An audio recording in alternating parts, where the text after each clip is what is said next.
Welcome to Stories from Site, the podcast for renovation enthusiasts. I'm Amy Donalik, and together with my co-host Jane Middlehurst, we chat with home renovators about the rollercoaster that is renovation. This week, we dive into the world of sustainable home renovation with our guest Tishna. Motivated by her daughter's health needs, Tishna embarked on an in-depth exploration of eco-friendly and natural materials for her loft extension. However, she faced significant challenges in convincing her team to engage in using them. In this episode, we do get a bit geeky and talk about our industry. So as an explainer to anyone fresh to this topic, U values indicate the thermal performance of any extension to your home, with certain values required to meet building control and keep your home warm. We also discuss permitted development rights, which streamline the process of home alterations and permissions by establishing clear criteria such as setting heights and volumes for loft extensions. I wondered if you wanted to start by telling us what you have been doing. Yes, sure. So we live in North London in a mid-terrace Victorian, pretty kind of standard Victorian house.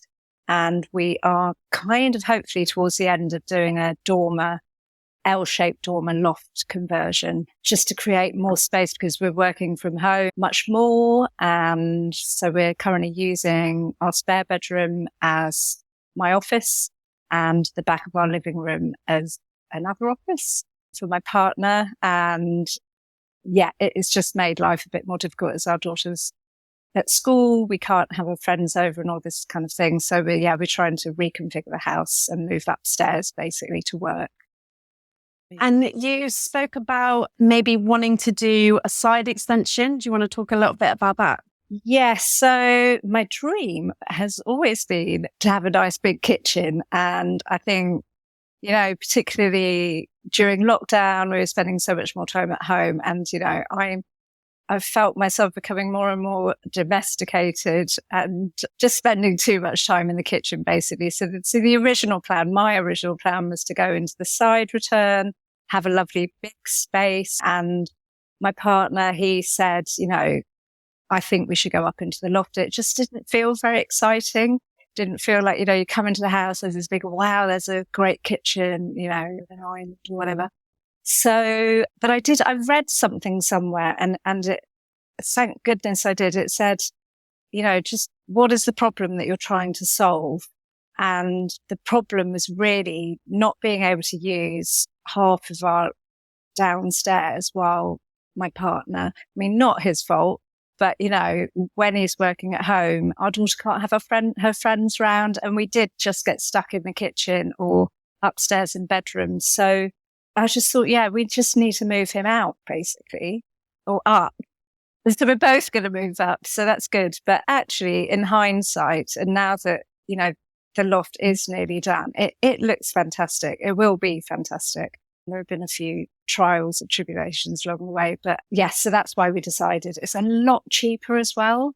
So, I'm quite nosy. There's lots of people having lofts done around us and side returns, and a friendly neighbour down the road, he said, come in. And, he'd gone into the side and I asked him how much it costs. And I could not believe it. I just thought, well, actually, we can't even do that. It's just too expensive. So so the loft, it's made sense on kind of a couple of levels.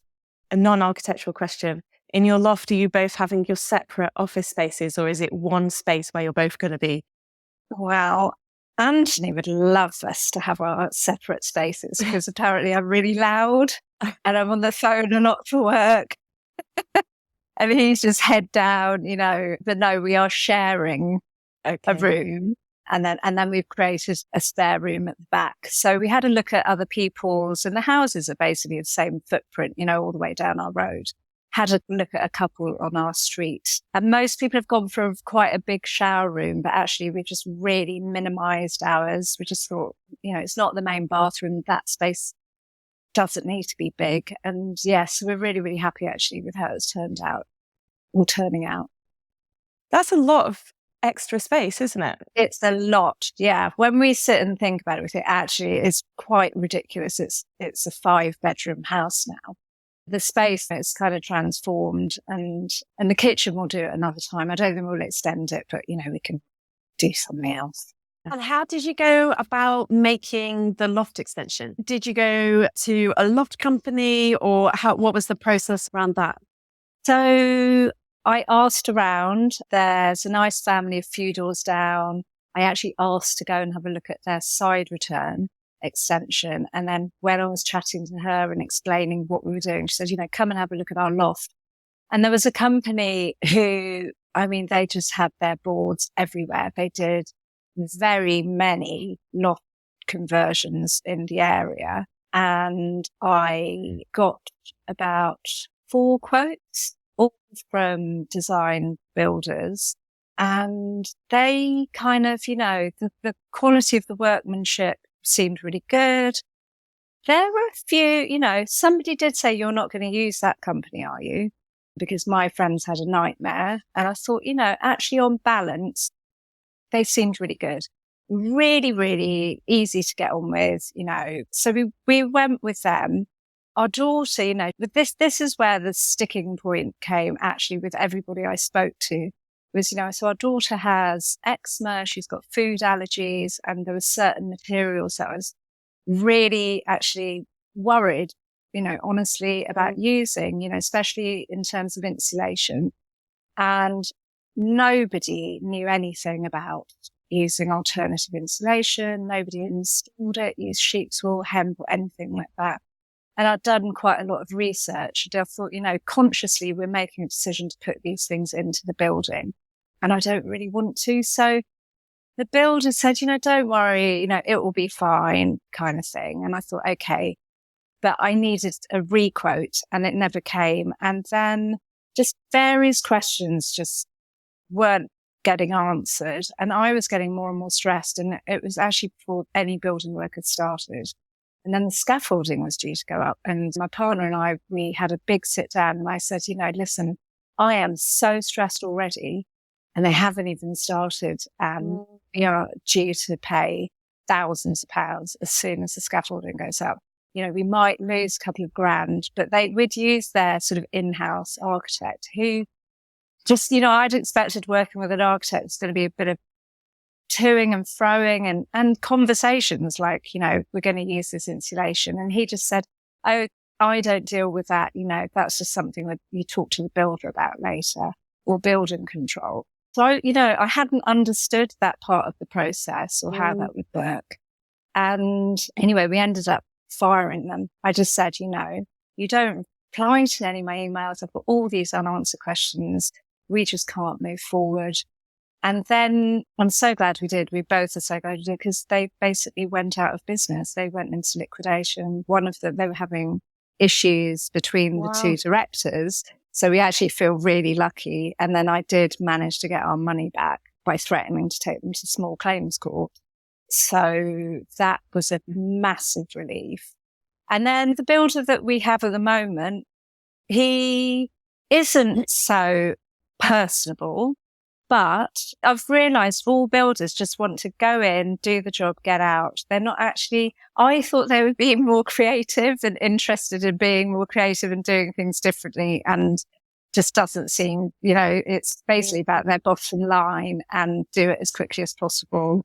What is this insulation you want me to use? I've never heard of it, that kind of thing. And so that's been my struggle really is kind of having these battles, just why wouldn't you just use this Celotex? And I said, yeah, these big conversations around health, breathability of the building because it's a Victorian house, but then suddenly you're putting a box on top that's not working in the same way as the rest of the house. It's just, I've become a bit of an expert on some of those things. And I'm just one of those people, I need to know what they're doing, what's happening, so that if something goes wrong further down the line, we know how to fix it, Did you overcome that hurdle, or? One of the big compromises is the insulation. So basically, but mostly because we did everything through permitted development. And I hadn't realized anything about really what that means. I knew it was 40 cubic meters. I hadn't understood that was the external measurements. And so using the insulation that I wanted to use, you have to put much thicker insulation in. And it just meant that we'd then compromise on the size of the rooms, which at the time didn't feel that big. You know, we haven't got hugely tall ceilings, but they're good ceilings and ceiling height in the house. And then suddenly it's quite a lot lower in the loft, you know, and I just felt, so we've had to compromise. So on the external walls, we have used PIR board, and internally, and we've gone sheep's wool. Also, you know, we're south facing at the back of the house. So solar shading was a really big question mark for me. Nobody knew whether we needed planning to, you know, build a kind of awning, I suppose. I didn't even know how to describe it, but, you know, in Mediterranean countries, people build out like that, and nobody had heard of doing it here. And it was just really surprising how little information there was around all these things, even with doing online research. And I suppose not working with an architect, I've just assumed if you did work with an architect, they're things that they would be able to advise you on or tell you about. But builders and the architects that they were using just didn't know. And then by the time you were talking to building control, you've already built the box, you know. So it's been interesting, actually. Yeah. We sympathize with your experience because I think you're right. I think builders know what they're good at. You're right. They want to come to site. They want to get it done. And I think often what we don't realize is just how tight their margins are. So they don't have, in some ways, it's a shame that they don't have bigger margins because there's just not that capacity for experimenting. There's already a lot of things to go wrong. You know, they have to reduce any unknowns. They just want to reduce that risk. And so for them, adding in something that they've never used before just feels like a massive risk factor for them. And it could spiral their tight budget and their timescales even, because they need their guys from here that jump to the next one, you know, it sends things out of whack for them. So it is totally understandable from their side that they don't want to mess with the product that they're making.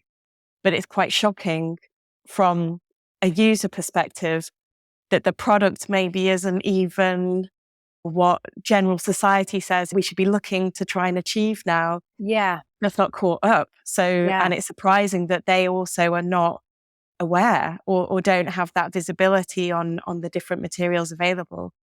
Yeah, you're absolutely right. And I think my surprise was because of the building regs.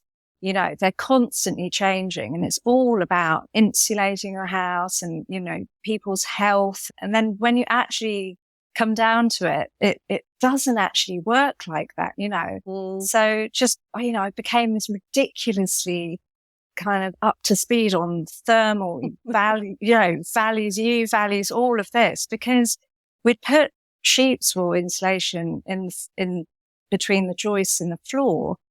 And then the architect had given me all these U values, and one of them included the floor. And I was thinking, this isn't going to hit that. You know, we need about 5 times the thickness. I think he's done it wrong. And I didn't want him to put chipboard down until I knew. And so then got building control involved, and the guy's been, you know, really good, but he didn't know the answer. And then he had to go and find out. And that put us back 2.5 weeks because I was adamant nothing was going to go over our joists until, you know, I didn't want the expense of taking everything up again. And the same with windows. That was another big compromise, actually, was, okay, I'm not having a kitchen side return, so we're going to have these lovely Velvac windows. And the builder wouldn't engage with that at all because we weren't using the company that he uses. And so I suddenly was looking at cross-section diagrams of windows, and I just couldn't understand them. And, you know, and again, you know, the compromise of trying to save money versus actually going with a one-stop shop. I started talking to the guy who was going to supply the windows, and then somebody else was going to install. But then I didn't realize how complicated it was. And at the time when we were first looking, the U values, but, the double glazing hit the U values. It was only when I was getting quotes from other companies, and one of them was a supply and install, and they quoted me for triple glazing. And I said, I don't want that. And she said, you have to have that to hit your U values. But, I look at this diagram and I'm thinking, I don't think the builders made the, the opening thick enough so we couldn't have them. It's just things like that, when the builder's not actually, he didn't want to help. And I do understand, your point is they do have these tight margins. He's going from one job to the next. He's employing people, and I get all of that. But, ultimately, I have said to him many times, we are spending so much money. We're not doing this again. We're only doing this once, and I want it done. We're the ones living here, and I want it done how we want it done. Yeah, absolutely. I'm sorry if it's going to delay you, but, so he thinks I'm a pain, I'm sure. No, but I mean, it's such an awful thing to be in that position where you feel like you're being awkward when actually the thing that you're asking for is better, for future proofing and for the environment. So it does feel like we are at a bit of a crossroads in the industry as a whole. I mean, as part of being an architect, you have to kind of keep up with the regulations and kind of that side of things. And I think it's interesting that isn't actually true for builders. So it feels like just generally that's a bit crazy. Yeah. I mean, and I feel like there has to be some kind of overhaul really of the whole system.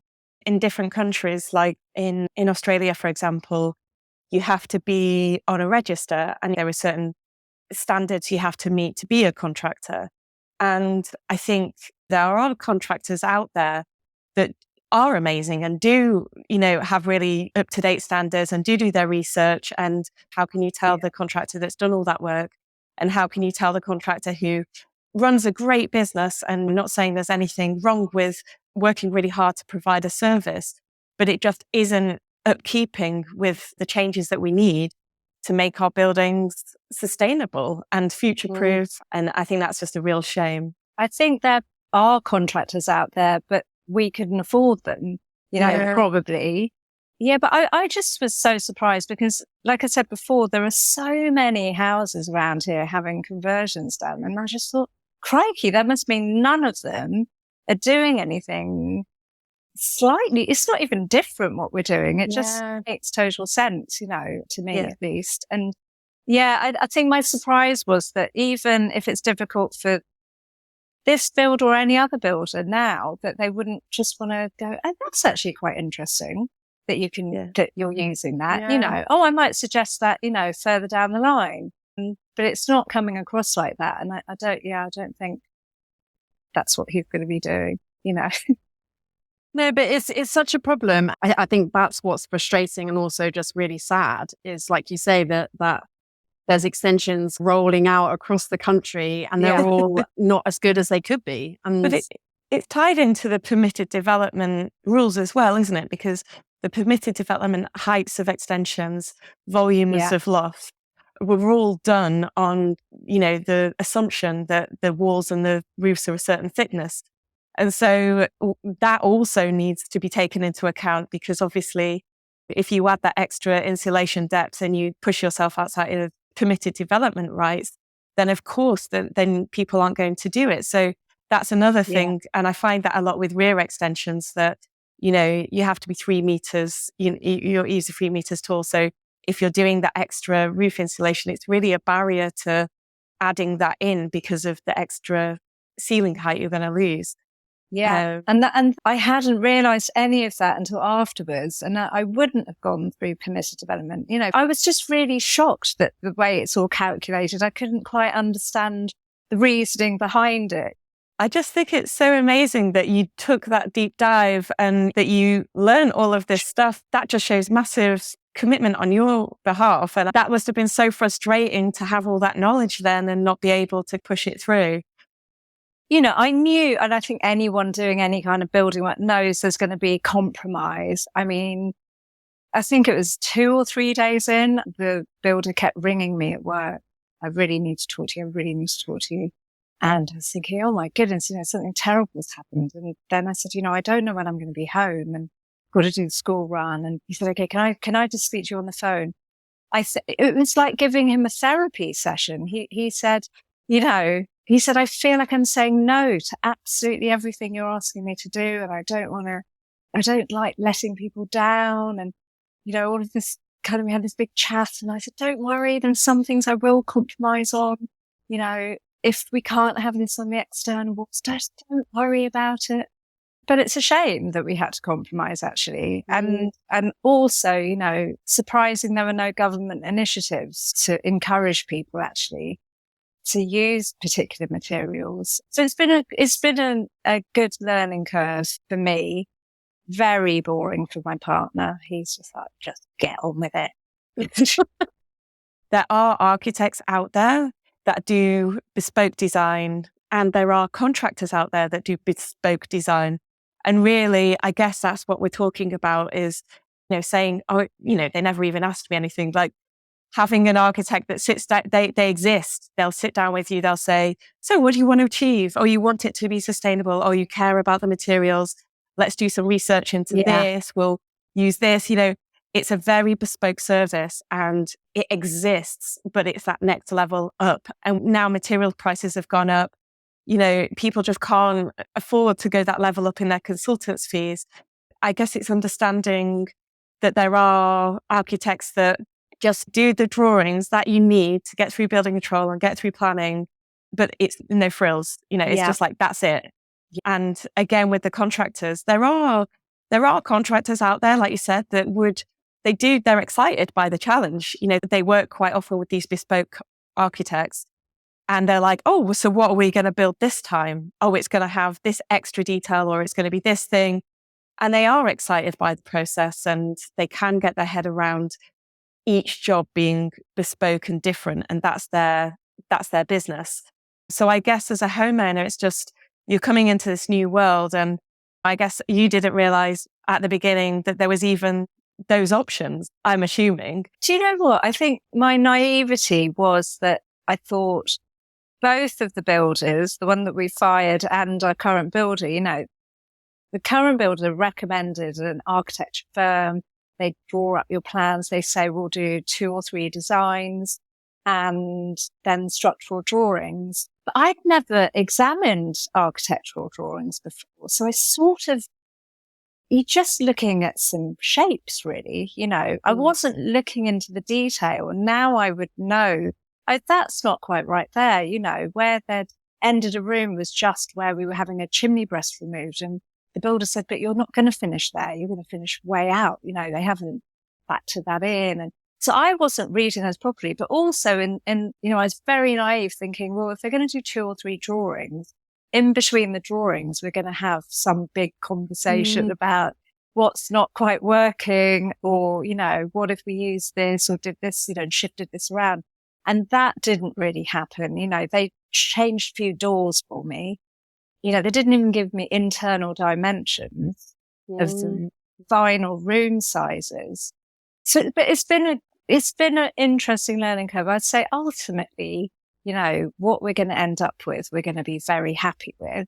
It's been pretty painful, just doing all the research. I do work, and then we have a kid, and then I was staying up till 1 o'clock in the morning, going down these rabbit holes that you can tell. And actually not knowing who could give me the answer to my questions. That was very difficult. It's like, who do I ask? I don't know any experts in installation. But I did find, an incredible company. It's just a guy, and he's got a kind of blog, online talking about different kinds of windows. And I ended up messaging him, just going, I'm so confused. My builder's not helping. Can you answer this? And he was incredible. I did know it would be good to work with an architect, but we just couldn't afford it. But I think it makes you feel a little bit crazy, doesn't it? Because once you have that knowledge that you said, and you're like, who do I go to get the answers? It makes you feel a bit mad, because there's people there working on your project, and you're asking them, and they're like, no. That in itself is just very stressful, to be like, hang on, my reality and your reality don't seem to be matching up here. And who's wrong? You're the professionals doing this job, but I've got all this different information. Am I crazy? And I think we felt that even as architects. I remember going to like an eco conference, and they're talking about the different insulations. Again, it's all about insulation. And the lady was saying, well, don't you use this on your projects? And I just said, the risk factor for me is just, it's too big, because if I push this, not only am I perhaps I don't have a client like you who's actively wanting that even in the first place, so I'm trying to convince them that it's a good idea. I'm trying to convince a contractor that to do a thing that's not what they usually do. So they're looking at me and saying, okay, fine, well, we'll do that, but all the risk is on you. You've requested this. The client's not even requested this. And then you're kind of thinking about it. You're like, okay, well, I'm just trusting the information I've been given from the insulation company. Who knows whether they're going to get insurance for it, or whether it's not going to work as they said, or, the risk on that, or all of it, even though I'm a professional and I have a desire to push that through, even architects in that situation can't battle through that. And I think that just shows what you were up against. And I think until it becomes more standard, it just feels too risky, because you could have a client calling up saying, well, this has happened with the insulation, and you were the one who said, why have you made us do this thing that everyone else said wasn't necessary? So it has to become the status quo, and it has to become so obvious that everyone feels comfortable with doing that.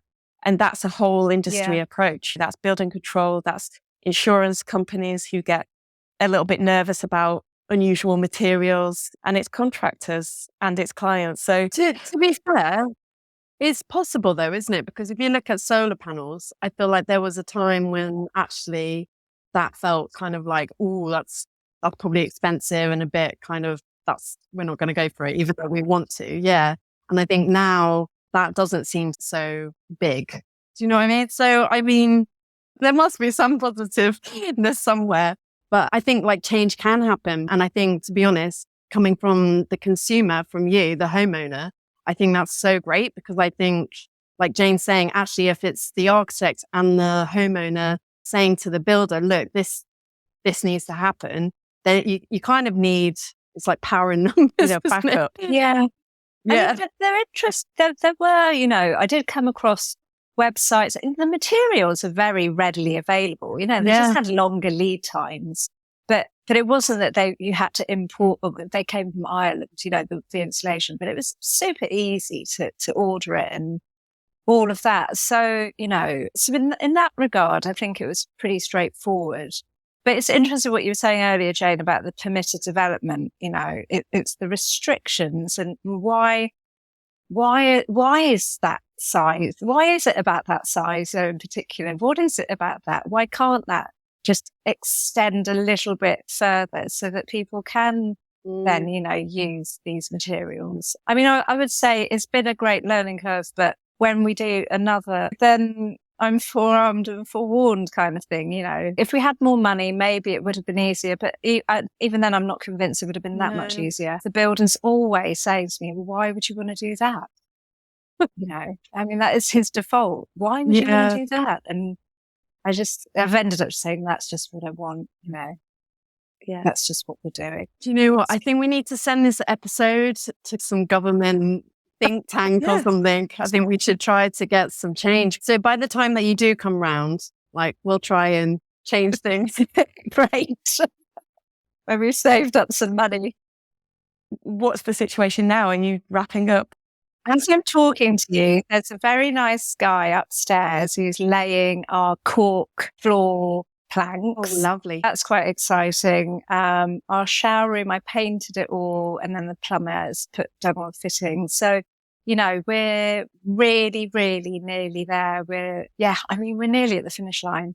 It's so good. Exciting. I'll send you a picture or something. Yeah, that would be amazing. And thank you so much for this. Has been probably the most, industry talk that we've had on the podcast so far, but it feels good. And it feels like the more we can have these conversations and the more that it's out there, then we can start to work out how things should happen differently. So thank you for talking us through what happened and your thoughts on it, and letting me and Amy talk about our architectural industry and the problems that we're having with it. Yeah. No, it's really nice to chat.